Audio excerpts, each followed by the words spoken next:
Bonjour, aujourd'hui je voudrais vous parler des kiwis. Les kiwis sont des fruits qui nous viennent de Chine et qui à partir de Chine se sont répandus un peu partout dans les zones tempérées du monde.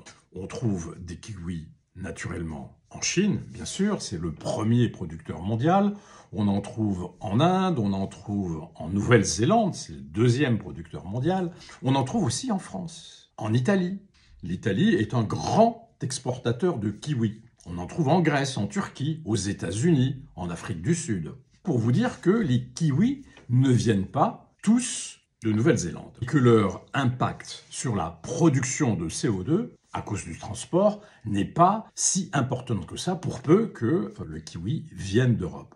Il faut remarquer que la France, quand même, produit entre 60 et 70% de sa consommation annuelle.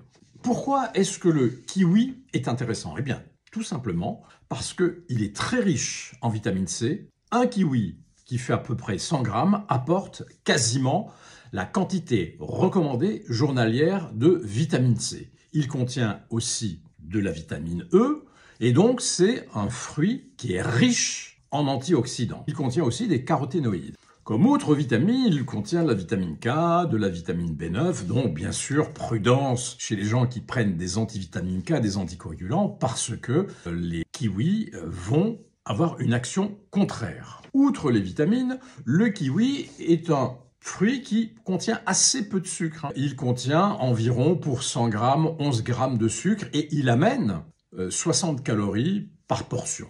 Autre avantage important lié au kiwi, c'est qu'il amène des fibres. Un kiwi, 100 grammes, amène aux alentours de 2 grammes de fibres. Ce qui veut dire que si vous mangez 2 kiwis, eh bien, vous aurez en gros 5 grammes de fibres, 15% de la ration journalière recommandée en fibres. Donc, le kiwi, riche en eau et en fibres, est un très bon agent anticonstipant. Il se mange cru ou cuit, mais bien sûr, si vous voulez préserver toutes ses qualités, toutes ses vitamines, tous ses oligoéléments, parce qu'il contient aussi du potassium en bonne quantité, eh bien, si vous voulez garder toutes ses qualités, eh bien, il faut le manger cru. Donc, on a vu son intérêt pour le transit.